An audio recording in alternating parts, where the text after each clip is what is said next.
பண்டரிபுரம் என்ற ஒரு அழகான கிராமத்தில் முருகன் என்ற ஒரு மரம் வெட்டுபவன் அவன் குடும்பத்துடன் வாழ்ந்து வந்தான். அவனுக்கு அமுதா என்ற மனைவியும் ஒரு மகள் இருந்தார்கள்.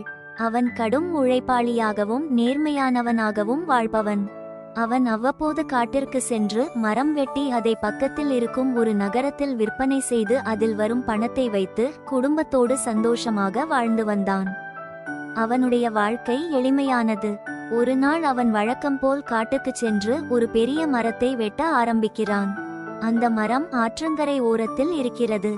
முருகன் நீண்ட நேரம் மரத்தை வெட்டி கொண்டிருந்ததால் அவனுக்கு பசியும் மயக்கமும் ஏற்பட்டு கை தவறி அவனது கோடாலி நேராக அருகில் இருந்த ஆழமான ஆற்றில் விழுந்து விடுகிறது. முருகனுக்கு நீச்சல் தெரியாது. எனவே அவன் மிகவும் மனம் உடைந்து விட்டான். நான் என்ன செய்வேன்? என் குடும்பத்தை எப்படி காப்பாற்றுவேன்? இது இல்லாமல் என் வேலை முடியாதே என்று மனமுடைந்து கண்ணீர் விட்டு நின்றான். தண்ணீரில் இருந்து ஒரு தேவதை தோன்றுகிறாள், ஒளிரும் வெள்ளை ஆடையுடன். முகத்தில் அமைதி, கைகளில் மாயசக்தி. தேவதை சொல்கிறாள், மரம் வெட்டுபவரே, ஏன் வருந்துகிறாய்? எதுவென்றாலும் தயங்காமல் சொல்லுங்கள், என்னால் முடிந்த உதவியை செய்கிறேன். முருகன் தயக்கத்துடன், கண்ணீர் மல்கென் கோடாலி இந்த ஆற்றில் விழுந்துவிட்டது அம்மா. இது இல்லாமல் என் வாழ்க்கையே நின்றுவிடும். நான் என்ன செய்வேன் என்று தெரியவில்லை என்று கூறுகிறான். ஓ, இதுதான் உன் கவலையோ? இரு வருகிறேன் என்று கூறி அந்த தேவதை நீருக்குள் மறைந்து சில நிமிடங்களில் ஒரு அழகான தங்க கோடாலியுடன் மீண்டும் வருகிறாள். இதுவா உன்னுடைய கோடாலி என்கிறாள். இல்லை அம்மா, அது என் கோடாலி இல்லை.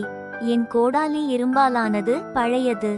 அந்த தேவதை மீண்டும் நீருக்குள் சென்று வெள்ளி கோடாலியுடன் வருகிறாள். இதுவா உன்னுடையது? அவன் மறுபடியும் தலையசைத்து, மன்னியுங்கள், இதுவும் என்னுடையது இல்லை அம்மா. என்னுடையது பழைய இரும்பு கோடாலி மட்டுமே. மூன்றாம் முறை அவன் சொன்னபடி பழைய இரும்பு கோடாலியை மீட்டு தருகிறாள். இதுவா? முருகன் கண்களில் ஆனந்த கண்ணீர். ஆமம்மா, இதுவே தான் என் கோடாலி என மகிழ்ச்சி பொங்க சொல்கிறான். அப்போது தேவதை முருகனுடைய நேர்மையைக் கண்டு ஆச்சரியம் அடைகிறாள். இந்த 3 கோடாலிகளும் உனக்கு பரிசாக நான் தருகிறேன் என்று கூறி தேவதை முருகனுக்கு பரிசளித்தது.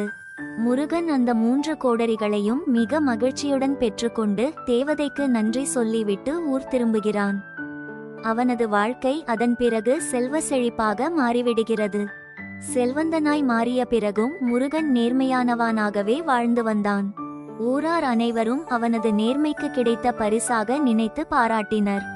எக்காலத்திலும் நேர்மை, நம்பிக்கை, நெறி ஆகியவற்றை கடைபிடித்து வாழ்பவர்களுக்கு வாழ்க்கை ஒருபோதும் கைவிடாது, எப்போதாவது ஒரு நாள் பல மடங்காக